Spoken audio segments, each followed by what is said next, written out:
Hi everyone, welcome back to another episode of Off Air with Kristen and Casey. I'm Kristen, this is Casey, and as always, we have to thank the lovely Food City for sponsoring our podcast. The last podcast of the month of March. Crazy. Time is flying. Spring is here, calendar-wise.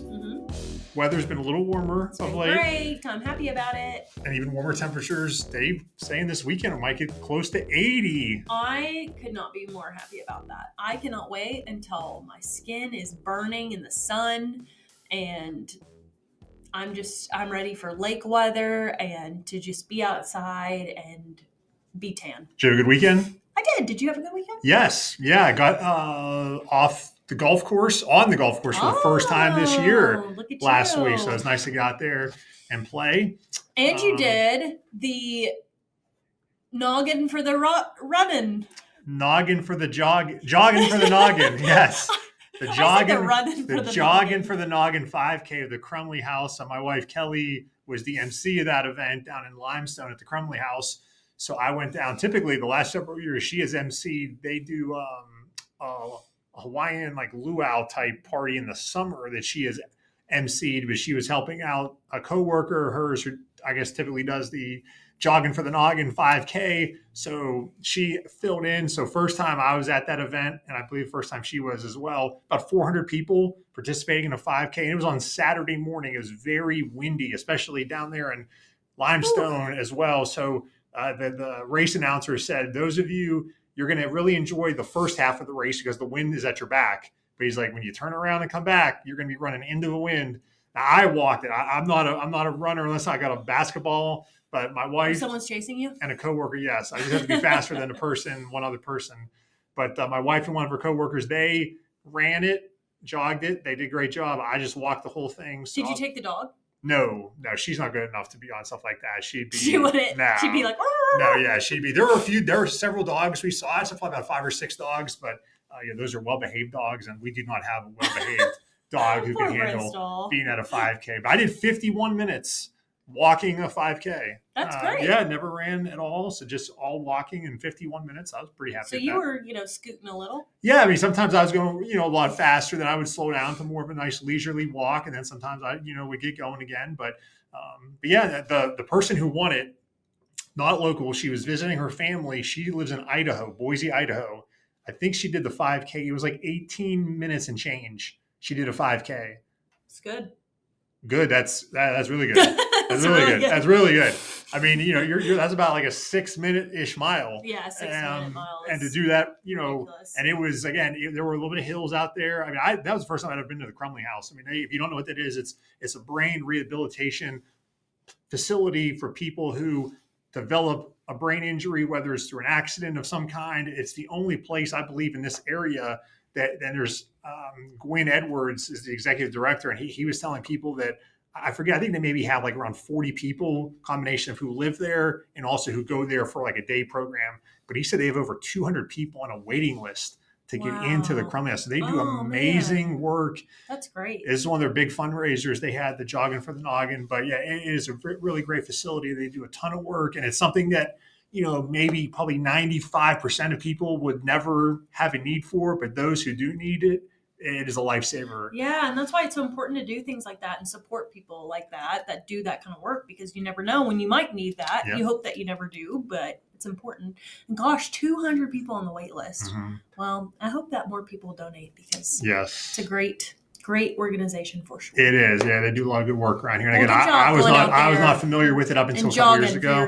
I walked for the noggin. And then they had a big pancake breakfast afterwards as well. So and that was more up your alley. Yes. Yeah. That was my incentive to get done with the walk so I could have the pancakes.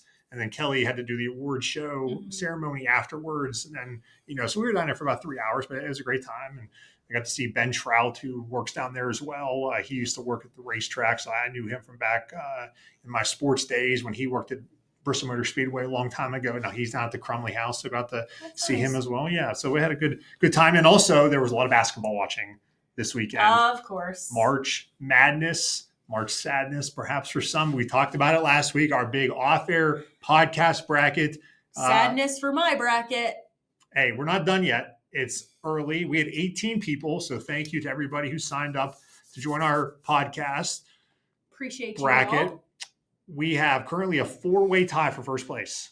All right. Give us the numbers. Okay. Well, it's 490 points, but everybody's brackets are weighted different, how you do the points. We did it through ESPN, so I don't even know how many points they're giving per round, but we have 4 people with 490 points. One of them works here currently.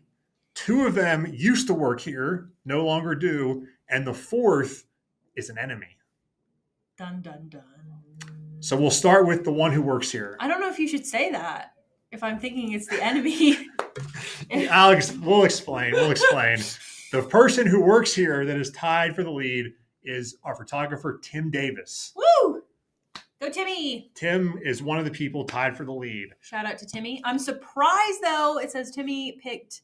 Well, we'll get into the champions in a minute. Okay. Yeah, we'll get into who everyone picked in a minute.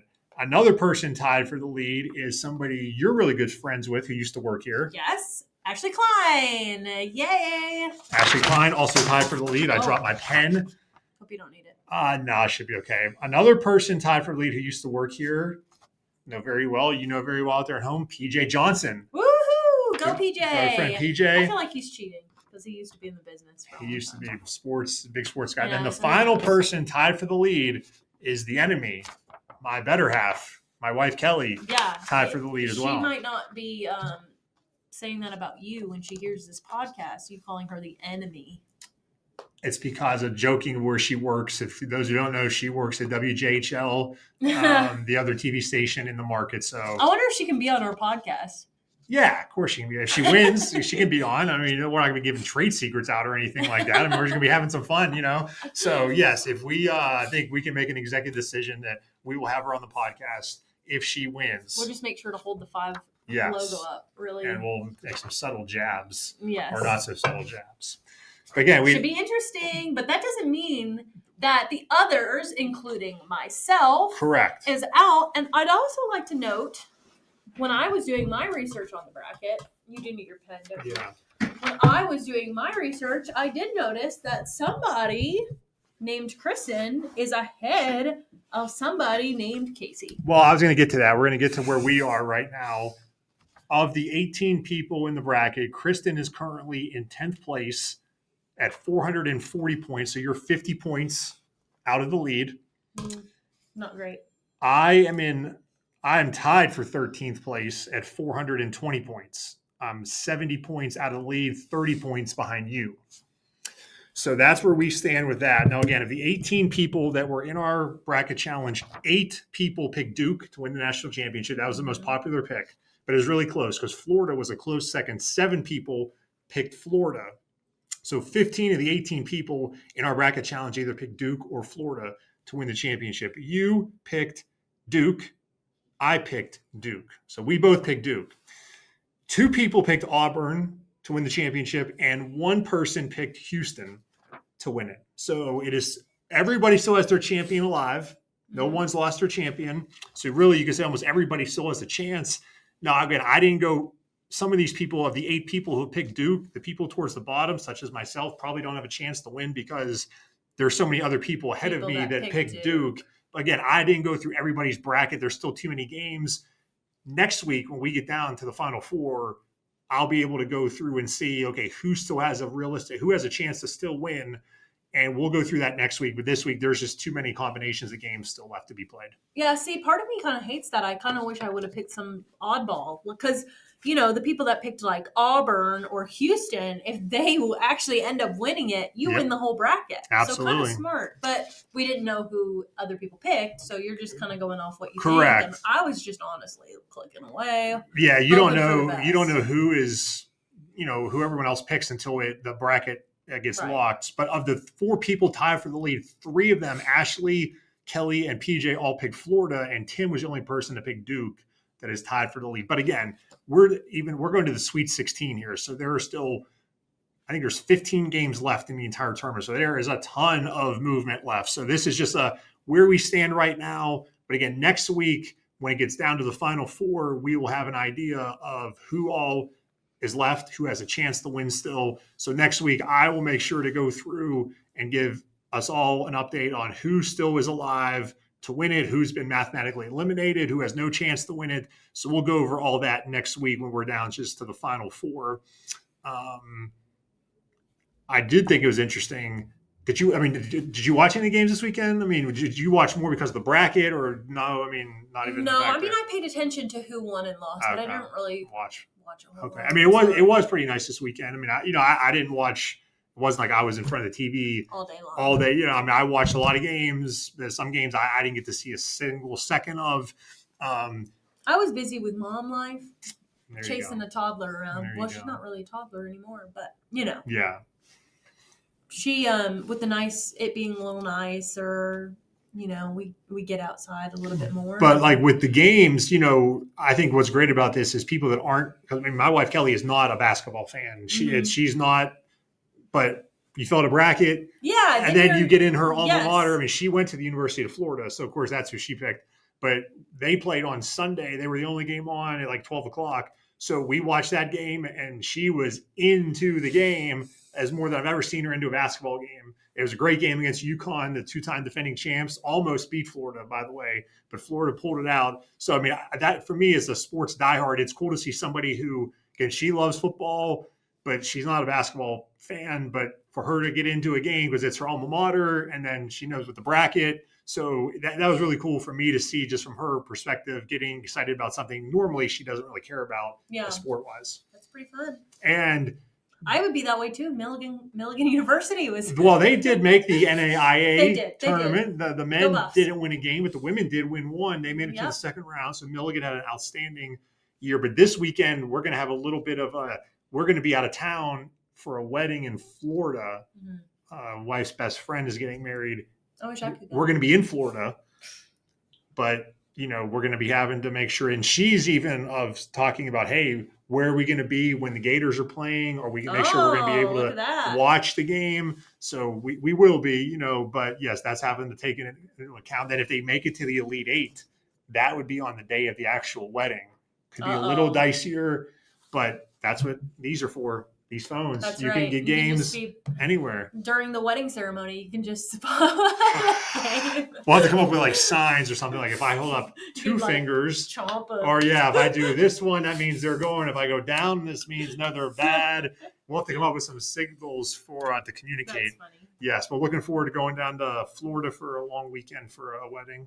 Yes, I'm jealous. So I'll have to tell you about that next week. I can't wait. I wish I was going out in the sun and. Well, yeah, I'll be here. You've had your trips. You've been in Nashville. That's true. Many times. Maybe I should go. I mean, it's April. It's April. We can make it happen again. That's true. You got the whole month of April to make it back to Nashville really to keep your streak going. I do want to touch real quick. No snack this week. Our schedule has been very hard for just us to even just get this podcast right now. But you went to a German restaurant in Southwest Virginia this week. And really cool backstory. You want to share that a little bit? Yeah, so cool. So actually, when this restaurant opened up, it's called Oma's House, and it's in Coburn, Virginia. And when this opened up, I actually wrote them an email and said, hey, would you be interested in us coming to do a little feature story? And they said, yes. Well, then at the time, the woman's husband that is the owner, he was having a surgery and she was like, I can't do this week. And so, and then life happens and it just kind of never happened. Well, I've been doing this segment now called Love the Locals, where I feature local businesses. So if you'd like to be featured, send me an email. But I've really enjoyed it, like going and talking to small business owners and seeing what they create or, what they're doing. And so I decided to reach back out and just see, because I saw something on Facebook pop up from the restaurant and I was like, oh, I never got to do that story. So I reached back out and she was like, yes, we would love that. I was like, can you do Tuesday? And she was like, yep, we're closed, but come on. And you can, we'll bring you some stuff out so you can see like what we make. And it was phenomenal. The food, great. But then the people are just the best. Just wonderful. Everyone there, the chefs that were there were so nice to us. The waitresses were all there. Like everyone came, everyone sat down at one big table. It just felt like a big family. So really cool. If you like German food, they do authentic German food there. So like potato pancakes. things like that. More like schnitzel. Schnitzel, okay. Bratwurst, all right, sauerkraut. Yeah. We were talking earlier, Black Forest cake. Never heard of that. And I'm 50% German, never heard of Black Forest cake. I heard of Black Forest ham. But not Black Forest cake, very German. Right. You got some German in you too. I do, yes. So that was another thing that I thought was really cool about it is I have an Oma. It's called Oma's house. Oma means grandmother. And I have an Oma, like on my dad's side, I called them Oma and Opa, my grandma and my grandfather. And so they have Oma and actually just G-Paw, but who both were there. And so it was pretty cool to just see the restaurant. So the cool story though is the owner, she is from Germany and she met her husband. Her husband was serving overseas in Germany with the Army, and they met there and they got married and they moved to Dallas, Texas. And I think it's Dallas. Don't quote me on that. Texas. They moved to Texas and they lived there for 20 years. And then their daughter, she grew up, went to culinary school, and she just picked a place on the map. And it happened to be Coburn, Virginia. Which is crazy. And so she moved to Coburn, loved it because she said the people here in Southwest Virginia were so nice to her. And so she moved everything out to Coburn. And then her parents obviously came to visit and decided, okay, let's move here too. So then they moved. And, she was telling me it like reminds her a little bit of Germany, Coburn. Oh. Crazy enough because the mountains and the Four Seasons and things like that. But they have been like the Von Trapp family. They make all of their breads and pretzels and cakes homemade. Everything's made from scratch. And they actually sell the bread at Abingdon's Farmers Market. Okay. So which actually be getting ready to start pretty soon here. Yes. Yeah. And so you can do a pre-order or you can you can call them and say, hey, I want to pick up at the farmer's market, and you can do that. But then they also just take things like cinnamon rolls, all kinds of delicious goodies there on Saturdays and I think Tuesdays. So if you don't want to go all the way to Coburn to eat at the restaurant, you can order some things to be sent there. And then they do Oktoberfest. So just a really neat place. And who would have thought in Little Coburn? Never heard of it. And what's it called again? It's called Oma's House. Oma's House. And you said it's closed on Tuesdays. Do you know offhand? Am I putting out the hours? I think it is a little off the top of my head, so don't quote me. But I think it's like 11 to 7 or 11 to 8. Okay. So they're open for lunch and then early dinner. Yeah, early dinner. Evening. So you can go check it out if you're in Coburn or if you're going up to Wise or something, And if not exactly, you want to double check the information, it'll be on our website, wcwb.com. Yes. So you can see it there, make sure all those, because, we're getting older by the day. So maybe the memories. You are. I'm still young and fun. I guess I can't say much. Only one of us is 40 on this podcast. The others still in their early 30s. Yay. And this one over here. So March Madness is going to be turning into, by the time we get through our next podcast will come out it'll be the first week of April. Mm-hmm. But it'll be down to the Final Four. Excited. I'm going to give you a little trivia, see if you can get, I'm not sure you get all of it, but if you can get a part of it, I'll be impressed. There are 4 teams, Sweet 16, men's and women's tournament going on at the same time. There are 4 schools that have both their men's and women's team in the Sweet 16. Oh, God. I have no idea. You want me to guess? Yeah. Can you give me one? Do you have one up your sleeve? It's a school we cover here at the station. Oh. Like you're talking about locally? No. Well, it's local for us. Tennessee. Oh, okay. Yeah. Yeah. Okay, gotcha. Like Tennessee, they're men and women both in the Sweet 16. Duke, their men and women. I was actually going to guess. Are both in the Sweet 16. Kentucky. No. Maryland, their men and women both. And let's give a shout out too for Maryland. Their men. If you're a basketball fan around here, remember Jacoby Gillespie played at Greenville High School. He starts for Maryland now, so that's kind of a cool local angle for someone that's, if you're looking for, I don't know who to root for, you want to support somebody that played here in the Tri-Cities, Jacoby Gillespie. Yeah, he won 2 state championships at Greenville High School, went to Belmont. He played there for 2 years, then transferred up to Maryland, of course, in the Big Ten. He starts for them, had a really good season.